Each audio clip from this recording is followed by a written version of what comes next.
Hi everyone. तो आज इस वीडियो में हम पढ़ने वाले हैं फिगर ऑफ स्पीच के कुछ बहुत ही इंपॉर्टेंट क्वेश्चन, जिसमें हम 20 क्वेश्चन पढ़ेंगे जो भी फिगर ऑफ स्पीच के, ताकि हम पढ़ें और वीडियो भी ज़्यादा लेंदी ना हो, बहुत कम समय में हम 20 फिगर ऑफ स्पीच कर लें। तो आज इस वीडियो में हम वही पढ़ने वाले हैं।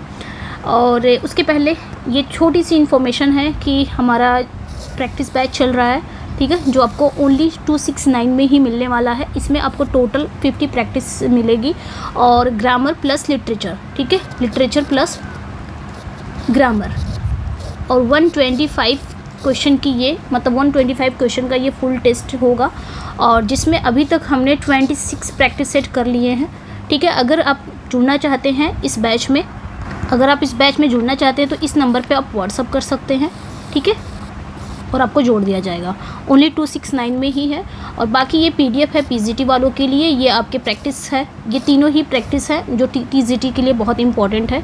और ये आपका जो है ये कंप्लीट क्विक रिवीजन है, थ्योरी बेस्ड टीजीटी पे है, पूरा थ्योरी है ये, ठीक है। बाकी ये पीजीटी का है, ये ग्रामर का है। तो जो अगर आप पीडीएफ भी लेना चाहते हैं तब भी इस नंबर पर व्हाट्सअप करके पीडीएफ ले सकते हैं। आते हैं हम क्वेश्चन पे, ठीक है। पहला क्वेश्चन है जो फिगर ऑफ स्पीच का है, ये पहला question, what is the primary figure of speech, the more haste the less speed. इसकी फिगर ऑफ स्पीच क्या होगी? सिमली है, एपिग्राम है, एपोस्ट्रॉफी है या मेटाफर है?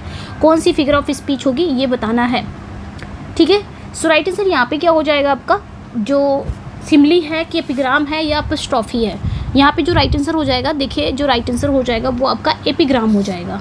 ये एपिग्राम है। एपिग्राम क्या होता है? Brief, witty and paradoxical statement that expresses a general truth.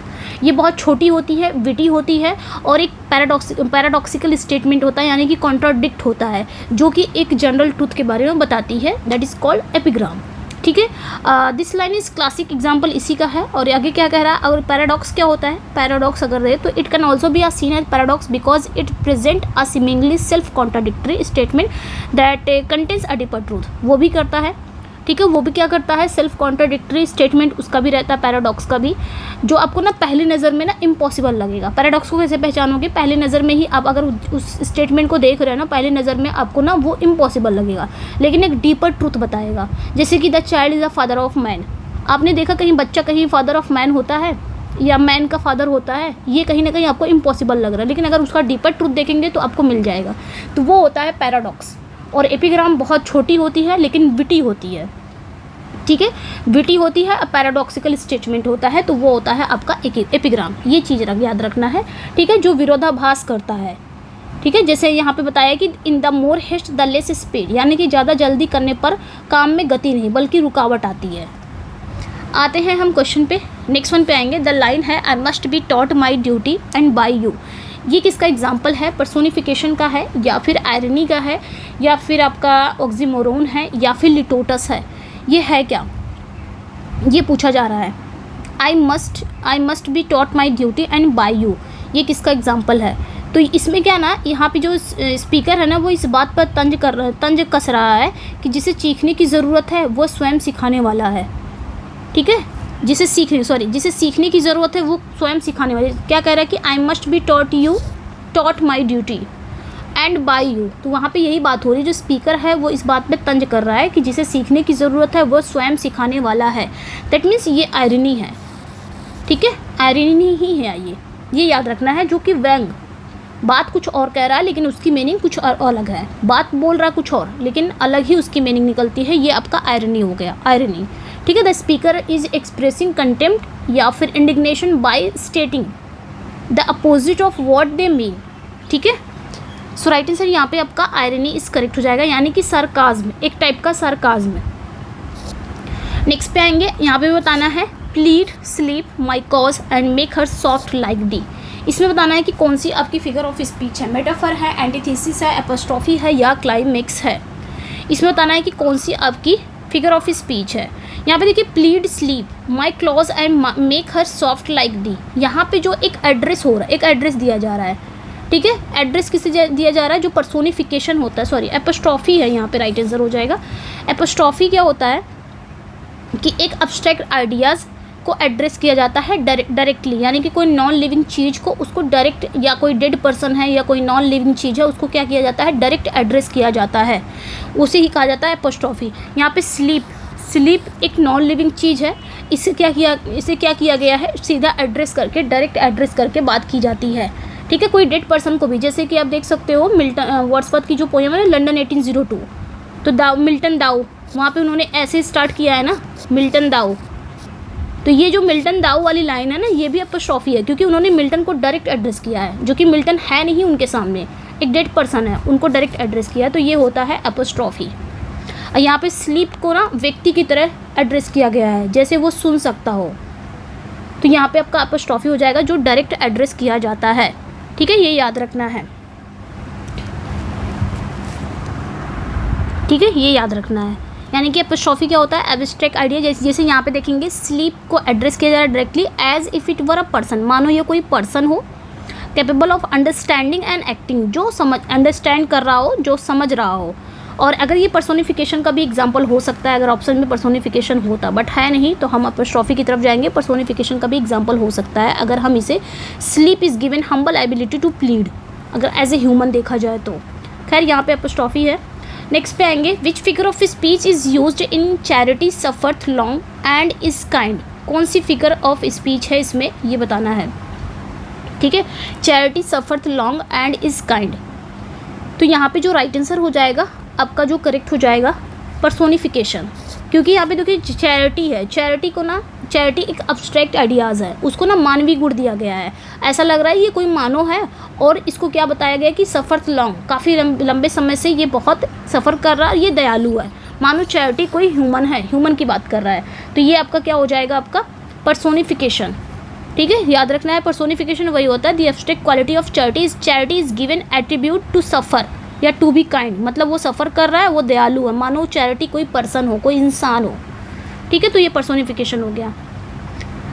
Personification में भी नॉन लिविंग चीज़ को ही, अब्स्ट्रैक्ट चीज़ को ही, नॉन लिविंग चीज़ को ही एज ए ह्यूमन दिखाया जाता है। नेक्स्ट वन पे आएंगे, he makes no friend who never made a foe is a classic example of, इसमें बताना है कि कौन सी फिगर ऑफ स्पीच है इसमें। यहाँ पे कह रहा है कि हु नेवर मेड अ फो, जिसने कभी दुश्मन ना बनाया हो। ही इज़ अ, यहाँ पे कह रहा है ही मेक्स नो फ्रेंड, जिसने कभी, मतलब जिसने कभी दुश्मन ना बनाया हो, वो कभी दोस्त या वो कभी सच्चा दोस्त नहीं बना सकता। यहाँ पे कॉन्ट्राडिक्ट हो रहा है कि नहीं, एक दूसरे से कॉन्ट्राडिक्ट कर रहा है, तो ये चीज़ें क्या हो जाएंगी, आपका एपिग्राम करेक्ट हो जाएगा। ठीक है, ठीक है, तो ये याद रखना है, ये एपिग्राम है। और अगर ऑप्शन में होता तो एंटीथेसिस भी हो जाता है, ये भी याद रखना है। अगर ऑप्शन में है नहीं यहाँ पे, तो इट ऑल्सो यूजेज एंटीथेसिस, ये एंटीथेसिस भी है, बट ये ऑप्शन में है नहीं, ये याद रखना है। तो यहाँ पे आपका एपिग्राम इस करेक्ट हो जाएगा, जो कि एक डीपर मीनिंग दे रहा है, एक डीपर सेंटेंस है कि जिसने कभी दुश्मन नहीं बनाया, वो कभी सच्चा दोस्त भी नहीं बना सकता। नेक्स्ट पे आएंगे, द लाइन्स है, he that planted the ear shall he not hear, he that formed the eye shall he not see, employ which device, यहाँ पे कौन सी फिगर ऑफ स्पीच है ये पूछा जा रहा है कि he that planted the ear shall he not hear, he that formed the eye shall he not see, कौन सी डिवाइस है, सिमली है, ऑक्सीमोरन है, रिटोरिकल क्वेश्चन है या लिटोटस है। ये जो क्वेश्चन है ना, ये वास्तव में, ठीक है, यहाँ पे जो क्वेश्चन पूछा ना, ये जो क्वेश्चन है ना, रियल में अगर देखा जाए तो उत्तर के लिए नहीं पूछा गया है, बल्कि विचार को दिखाने के लिए और तर्क को जोरदार बनाने के लिए ही है। तो ऐसे क्वेश्चन को हम क्या कहेंगे, रिटोरिकल क्वेश्चन कहेंगे। रिटोरिकल क्वेश्चन वही होते हैं जो उत्तर के लिए नहीं पूछा जाता, बल्कि अपने विचारों को और तर्क को जोरदार बनाने के लिए कहा जाता है, वो होता है रिटोरिकल क्वेश्चन। ठीक है, नेक्स्ट पे आएंगे, ये याद रखना है rhetorical question. In the sentence, let not ambition mock their useful toil, ambition is being used in the figure of speech known as, यहाँ पे ambition ना किस रूप में यूज़ हुआ है ये पूछा जा रहा है कि let not ambition mock their useful toil, यहाँ पे ambition ना किस रूप में यूज़ हुआ है। सो यहाँ पे जो राइट आंसर हो जाएगा, पर्सोनिफिकेशन के रूप में यूज़ हुआ है एम्बिशन। एम्बिशन ऐसे, मतलब एम्बिशन जैसे कोई अमूर्त विचार हो, ऐसा प्रस्तुत किया गया है जैसे मजाक उड़ाने की क्षमता रखता हो। जो एम्बिशन है ना, वो क्या कर रहा है, मॉक कर रहा है अपने यूज़फुल टॉयल पर, यानी कि मजाक कर रहा है। तो एम्बिशन को ऐसे बताया गया मानो कोई पर्सन हो, वो मजाक कर रहा है, लेकिन ये तो नॉन लिविंग चीज़ है, एक अब्स्ट्रैक्ट आइडियाज़ है, तो इसे हम क्या कहेंगे, पर्सोनिफिकेशन कहेंगे। ठीक है, नेक्स्ट पे आएंगे। मतलब कोई एम्बिशन क्या है, कोई ऐसा पर्सन है जो क्या कर रहा है, मॉकिंग कर रहा है। The progression in the to gossip is a fault, to libel a crime, to slander a sin is known as. ये एंटी क्लाइमेक्स है, क्लाइमेक्स है, ऑक्सीमोरोन है, पैराडॉक्स है क्या ये। To gossip is a fault, ठीक है, to gossip is a fault, फिर टू लाइबल है, फिर अ क्राइम है, टू स्लेंडर है, अ सीन है, इज़ नोन एज। यहाँ पे बताना है कि कौन सी फिगर ऑफ स्पीच है। देखिए यहाँ पे क्या कर रहा है, धीरे धीरे ना जो सीरियस मतलब गंभीरता की ओर बढ़ाया गया है। पहले कह रहा है to gossip is a fault, ठीक है, गॉसिप करना एक फॉल्ट है, टू लाइबल है, फिर क्राइम है, धीरे धीरे स्लेंडर है, सीन पे पहुंच गया, यानी कि धीरे धीरे, ठीक है, असेंडिंग ऑर्डर। तो असेंडिंग ऑर्डर क्या होगा आपका, क्लाइमेक्स हो जाएगा, और डिसेंडिंग ऑर्डर क्या हो जाता है, एंटी क्लाइमेक्स हो जाता है। तो यहाँ पे क्या हो जाएगा आपका, फॉल्ट है, फॉल्ट, कोई भी गलती अगर आप करोगे तो वो एक फॉल्ट है, उसके बाद धीरे धीरे उस गलती को अगर बढ़ाओगे तो वो गलती बढ़ गई, वो क्राइम में बदल गया। और जब आप कोई मर्डर वगैरह करते हो तो वहाँ पे क्राइम में बदल गया, क्राइम में बदल के वो क्या, जब आप मर्डर कर दिए वो सीन हो गया, पाप हो गया। यानी कि crime, fault, crime and sin, यानी कि असेंडिंग ऑर्डर कर रहा है, फिर फॉल्ट, क्राइम, देन सीन, ये क्लाइमेक्स है, धीरे धीरे बढ़ाया जा रहा है। ठीक है, स्पीकर द्वारा विचारों को धीरे धीरे सीरियस की ओर बढ़ाया गया है। ठीक है, गॉसिप करना एक फॉल्ट है, कोई बात नहीं, इसमें कोई बात नहीं, लेकिन क्राइम को बना दिया, फिर सीन को बना दिया। Oh what a Nobel mind is here overthrown is an example of, इसमें कौन से फिगर ऑफ स्पीच है ये बताना है। ठीक है, what a noble man, oh what a noble man is a here overthrown. अब क्वेश्चन है, एपिग्राम है, या फिर एक्सक्लामेशन है, या फिर असिम्बली है। तो यहाँ भी देखिए आपका एक्सक्लामेटरी मार्क भी दिया हुआ है और ओ भी है, ऐसे भी आप समझ सकते हैं। ये एक भावनात्मक विस्मय सूचक, जिसको हिंदी में बोलते हैं, एक भावात्मक विस्मय सूचक सेंटेंस है, जिसमें ओह जैसी आपकी ये साउंड दी हुई है, यानी कि एक्सक्लामेटरी साउंड दिया हुआ है यहाँ पे।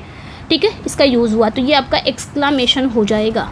ठीक है, एक्सक्लामेशन क्या होता है, a sudden emotional and forceful statement होता है, usually marked by an exclamation mark. ठीक है, इसमें क्या होता है, अचानक से कोई इमोशनल, कोई फोर्सफुल स्टेटमेंट होगा, और इसका यूज़ कैसे किया जाएगा, एक्सक्लामेशन मार्क से इसका यूज़ होता है, ये याद रखना है। विच figure of speech is most prominent in excess of ceremony shows want of breeding, इसमें बताना है कि कौन सी फिगर ऑफ स्पीच है, एपिग्राम है, मेटाफर है, सिमली है, पर्सोनिफिकेशन है। ठीक है, इसमें बताना कौन सी फिगर ऑफ स्पीच है। तो यहाँ पे देखिए excess of ceremony shows want of breeding. ठीक है, या मतलब ये आपका जो हो जाएगा ना, ये आपका एपिग्राम हो जाएगा। मेटाफर तो होगा नहीं, ना ही सिमली है, ना ही पर्सोनिफिकेशन है, ये आपका एपिग्राम हो जाएगा। एक छोटा सा सेंटेंस है जिसमें कटाक्ष भी है, सार्काज्म में भी बोल सकते हो, कटाक्ष भी है, और एक हिडन मीनिंग भी है, बहुत डीपर मीनिंग है। तो यहाँ पे क्या हो जाएगा आपका, एपिग्राम इज करेक्ट। ठीक है, नेक्स्ट पे आएंगे। द क्वेश्चन है, why all this toil for triumphs of an hour is best described, ये है क्या, मतलब डायरेक्ट क्वेश्चन पूछा जा रहा है कि रिटोरिकल क्वेश्चन है, कि ऑक्सीमोरोन है, या पैराडॉक्स है, ये है क्या, ये पूछा जा रहा है। ठीक है, why all this toil for triumphs of an hour is best describe as. ठीक है, तो यहाँ पे जो राइट आंसर हो जाएगा वो आपका करेक्ट हो जाएगा। रिटोरिकल क्वेश्चन है ये एक रिटोरिकल क्वेश्चन है, ये याद रखना है। रिटोरिकल एक ऐसा क्वेश्चन होता है जो जवाब की अपेक्षा नहीं करता, बल्कि विचारों को जोरदार ढंग से रिप्रेजेंट करने के लिए पूछा जाता है। तो यहाँ राइटर जो है ना, वो अस्थायी उपलब्धियों के लिए की जा रही मेहनत पर प्रश्न चिन्ह लगा रहा है। ठीक है, तो ये रिटोरिकल क्वेश्चन होता है, ये ध्यान रखना। रिटोरिकल क्वेश्चन वही होता है जो जवाब की अपेक्षा नहीं करता, यानी कि वो क्वेश्चन तो करेगा, सिर्फ अपने विचारों को जोरदार ढंग से प्रस्तुत करने के लिए ही पूछा जाता है, ना कि आंसर की अपेक्षा करेगा कि उसका आंसर मुझे मिलेगा। Contrast in fools who came to scoff remained to pray, ये कौन सा एग्जाम्पल है, ये पूछा जा रहा है। Fools who came to scoff remained to pray. ठीक है, लिटोटस है, क्लाइमेक्स है, एंटीथेसिस है, सिमली है, कौन सी फिगर ऑफ स्पीच है। यहाँ पे देखिए, यहाँ पे जो राइट आंसर हो जाएगा ना, इसमें स्कूफ, ये जो स्कूफ है एंड प्रे, ठीक है, यहाँ पे एक दूसरे से ये विपरीत विचार एक साथ रखे गए हैं। ठीक है, fools who came to scoff remain to pray. ठीक है, मतलब सभी जो फूल्स है ना, जो उपहास करने आए थे, प्रार्थना करने लगे। ये एक ना विरोधाभास कर रहा है सेंटेंस को। यानी कि स्कूप और प्रे जैसे विपरीत विचारों को एक साथ रखकर यहाँ पे गहराई दी गई है, और ये आपका एंटीथीसिस हो जाएगा। एंटीथीसिस वही होता है कि टू अपोजिट आइडियाज़ को या टू अपोजिट सेंटेंस को एक साथ रखा जाता हो, वो हो जाता है आपका एंटीथीसिस। ठीक है, ये याद रखना है। जैसे कि अपोजिट आइडियाज़ क्या है, scoop and pray are place together in the balanced phrase to create a strong contrasting effect, ये याद रखना है, antithesis. Using a double negative for a emphasis as in no common deliverer is a feature of, ये किसका feature है, जहाँ पे आपको ना एम्फेसिस जोर डालने के लिए डबल नेगेटिव का यूज़ होता है। ठीक है, तो वो क्या होगा, हाइपरबोली, लिटोटस, आयरनी या पेरिफ्रेसिस, उसे हम क्या कहेंगे, ये पूछा जा रहा है। यानी कि जहाँ पे दोहरे नेगेटिव का यूज़ किया जाता है उसे हम लिटोटस कहते हैं। लिटोटस का क्या होता है, जब कोई अफर्मेटिव मतलब कोई अफर्मेशन वाली चीज़ें, कोई पॉजिटिव चीज़ें उसको नेगेशन के थ्रू बताया जाए, वो होता है लिटोटस। ठीक है, जब किसी बात को नेगेटिव रूप में प्रस्तुत करके उसे बलपूर्वक प्रकट किया जाता हो। ठीक है, यानी कि नो लगा के, या फिर ऐसे भी आप याद रख सकते हो, जब किसी पॉजिटिव बात को क्या किया जाता है, उसको नेगेशन के थ्रू बताया जाता है, वो होता है लिटोटस। जैसे मैंने कहा, दिस मैन इज़ नो फूल, तो यहाँ पे नो लगा के, यानी कि कोई पॉजिटिव बात को बताना, लेकिन निगेशन के through. This man is no fool means this man is very clever, ये मैन बहुत क्लीवर है, तो वो बहुत क्लीवर ना बता के आप नेगेटिव यानी कि नेगेशन के थ्रू उसको बताना, तो ये होता है litotes. The cup that cheers but not in, ठीक है, the cup that cheers but not inebriates is a round about description known as. अब यहाँ पे राउंड अबाउट आपको ना एक की वर्ड दे दिया है, आप ऐसे ही समझ जाओगे ये है क्या, एपिग्राम है, ऑक्सीमोरोन है, सिमली है या पेरिफ्रेसिस है। तो राउंड अबाउट मतलब सर्कमलोक्यूशन। ठीक है, कोई बात को सीधा ना बोलकर घुमा फिरा के बातें बताना। जैसे कोई चीज़ बात हो रही है, उसको ना सीधा ना बोल के, बल्कि उसको इतना घुमाया जाए घुमा के मतलब बताना, उसे पेरिफ्रेसिस बोलते हैं, या तो उसे राउंड अबाउट बोलते हैं, या तो आप उसे बोल सकते हो सर्कमलोक्यूशन। ये क्या होता है, अ round about way of describing something without naming it directly, मतलब सीधा नाम ना बता के बल्कि घुमा फिरा के उस नाम तक पहुँचना। ठीक है, यहाँ पे वही चीज़ करा, the cup that cheers but not inebriates. Okay, ये एक घुमावदार वर्णन है जहाँ चाय को सीधा नहीं कहा गया, बल्कि इसके प्रभाव को बताकर इसे डिस्क्राइब किया गया है। यहाँ पे चाय तो यहाँ पे चाय को डायरेक्ट बोलते हैं ना, this famous phrase refers to tea, direct चाय के बारे में बताते हैं, लेकिन चाय के बारे में ही बताना, लेकिन घुमा फिरा के बताया जा रहा है, उसे हम कहते हैं पेरिफ्रेसिस। अगर ऑप्शन में है सर्कमलोक्यूशन, तो सर्कमलोक्यूशन इज करेक्ट। पेरिफ्रेसिस मतलब भी होता है when you are a pretty fellow is meant as an insult, it is an example of। जब कोई कहता है कि तुम एक प्रिटी फेलो हो, इसका मतलब क्या हुआ, ये एक इंसल्ट है, ये किसका एग्जाम्पल है, पर्सोनिफिकेशन का, हाइपरबोली का, आयरनी का या सिमली का। क्या है, एक ऐसा स्टेटमेंट जहाँ शब्दों का अर्थ उसके विपरीत निकाला जाता है। प्रिटी फेलो यहाँ पे तो कहा गया है, प्रिटी फेलो को तो कहा गया है मतलब तारीफ की तरह कहा गया है, लेकिन इसका जो मीनिंग निकलता है निंदा का है, तो उसे हम क्या बोलेंगे, आयरनी। प्रिटी फेलो तो कह दिया गया है, यहाँ पे लग रहा है कि तारीफ की जा रही है, लेकिन इसका विपरीत अगर अर्थ निकाला जाए तो ये एक निंदा है, तो ये होता है आपका आयरनी। ठीक है, नेक्स्ट पे आएंगे, द फ्रेज है hasten slowly is a clear example of, ये किसका एग्जाम्पल है, hasten slowly. Two opposite words एक साथ रखे गए हैं, उसे हम क्या कहेंगे, ऑक्सीमोरोन। हैस्टन मीन्स क्या होता है, जल्दी करें, और स्लोली मतलब धीरे करो, यानी कि दो अपोजिट वर्ड्स एक साथ रखे जा रहे हैं, तो वो होता है oxymoron. Two opposite ideas, two opposite sentence एक साथ रखे जाते हैं, वो होते हैं antithesis. Addressing the morning directly in hail smiling morn is an example of. यहाँ पे ना मॉर्निंग को डायरेक्ट एड्रेस किया जा रहा है, कहा जा रहा है कि हेल स्माइलिंग मॉर्न, तो यहाँ पे क्या हो जाएगा, डायरेक्ट ना मॉर्निंग को ना एड्रेस किया जा रहा है। तो मैंने बताया जब हम किसी निर्जीव, किसी नॉन लिविंग चीज़ को, किसी अब्स्ट्रैक्ट थिंग्स को सीधे एड्रेस करते हैं, डायरेक्ट एड्रेस करते हैं, तो वो क्या कहलाता है, एपोस्ट्रॉफी कहलाता है। ठीक है, बी इज करेक्ट हो जाएगा यहाँ पे, एपोस्ट्रॉफी उसे कहते हैं। ठीक है, यहाँ पे डायरेक्ट ना मॉर्निंग मून यानी मॉर्न को डायरेक्ट यहाँ पे मॉर्निंग को एड्रेस किया गया है, सुबह को सुबह को ना एक व्यक्ति की तरह एड्रेस किया गया, एपोस्ट्रॉफी है। Can two walk together except they be agreed serves as a, यहाँ पे कौन सा क्वेश्चन हो जाएगा, सॉरी मेटाफर है, सिमली है, रिटोरिकल क्वेश्चन है, पैराडॉक्स है, कौन सी फिगर ऑफ स्पीच हो जाएगी, can two walk together except they be agreed. तो यहाँ पे आपका कौन सा करेक्ट हो जाएगा, अगेन यहाँ पे रिटोरिकल क्वेश्चन हो जाएगा, ठीक है, रिटोरिकल। ओके, रिटोरिकल कोई क्वेश्चन होता है जिसका उत्तर का मतलब नहीं, जिसके उत्तर की एक्सपेक्टेशन नहीं रहती है, बल्कि अपने विचारों को बहुत अच्छे तरीके से प्रस्तुत करने के लिए रिटोरिकल क्वेश्चन किया जाता है। मतलब अपने तर्क को, अपने विचारों को प्रकट करने के लिए पूछा जाता है। What figure of speech is used in curses are like chickens they come home to roast.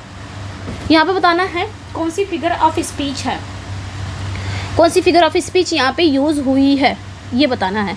कर्जेज are like chickens, ठीक है, और दे कम होम टू रोस्ट। तो यहाँ पे क्या चीज़ की गई है, यहाँ पे दो विचारों की तुलना की गई है, वो भी लाइक लगा के, कंपैरिजन की गई है लाइक लगा के, ठीक है। यानी कि जो कर्ज है, यानी कि जो श्राप है, मतलब श्राप बोल सकते हो, श्राप की तुलना किससे की गई है, चिकन से की गई है, जो इवेंचुअली अपने स्थान पर लौट आते हैं, कम होम टू रोस्ट, जो अपनी जगह पर आ जाते हैं। तो यहाँ पे सिमली करेक्ट हो जाएगा।